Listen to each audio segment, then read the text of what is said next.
What happens when the fog of war clears, revealing the stark lines of morality and justice? Most people don't realize there are rules of war, but what happens when these rules are broken?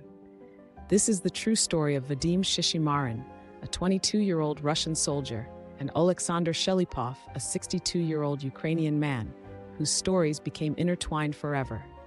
This story contains real footage from the conflict and may be distressing for some viewers. Meet Vadim SHISHIMARIN, the first Russian soldier charged with war crimes in Ukraine.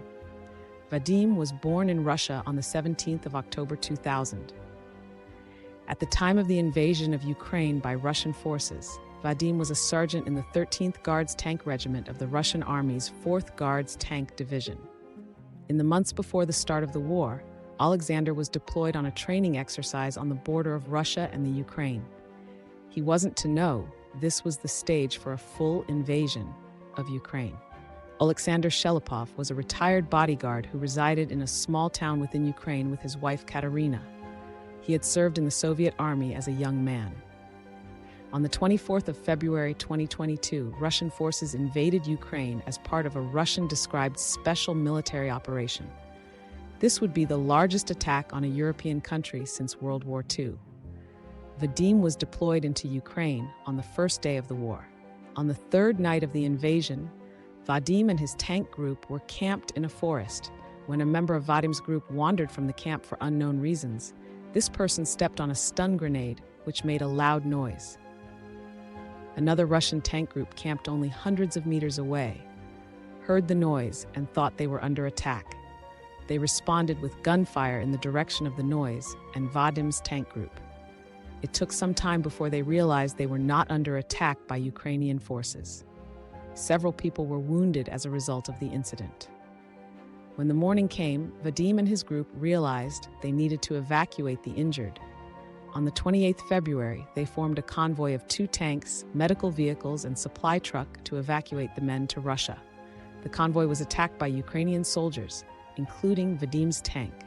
Both tanks were damaged and needed to be abandoned. Vadim and other soldiers ran back towards the forest of which they had came.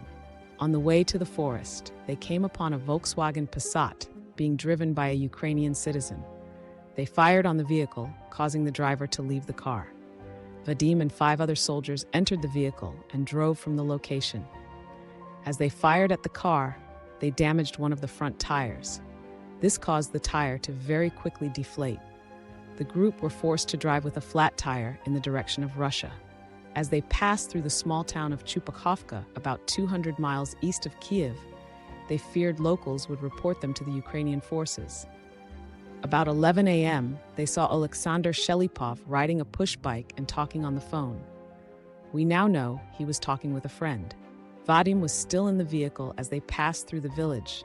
Vadim sighted Alexander, believing Alexander was a spy and was reporting their location to Ukrainian forces. Vadim was issued the order to shoot Alexander by his superior officer Makiv. Vadim hesitated and refused the order until it was repeated by another soldier named Kufakov. Vadim opened fire with 4 to 5 rounds from the vehicle through an open window with a Kalashnikov assault rifle aimed at Alexander, with 1 round hitting him in the head, fatally wounding him. Alexander died a short time later, only meters from his home.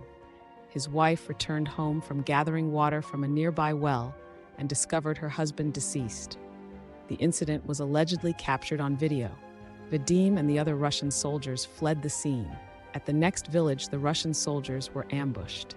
Kufakov was killed, while the remaining soldiers, including Vadim, fled on foot. They were all soon captured and taken in custody.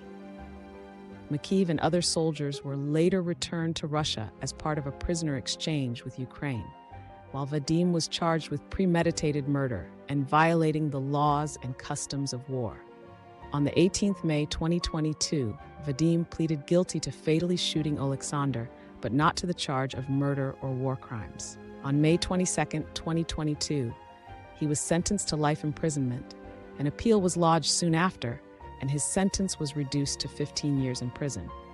Vadim confirmed his actions while addressing Alexander's widow, stating, "I acknowledge my blame. I ask you to forgive me. This is one story of many involved in this war. a story replicated on both sides if the conflict. In the end, the line between right and wrong in war remains as blurred as ever. There are no winners here, just losers in a war of many stories, most which will go unheard. Thanks for listening. We are a new channel, hoping to bring you true stories that we find and hopefully you find interesting every week.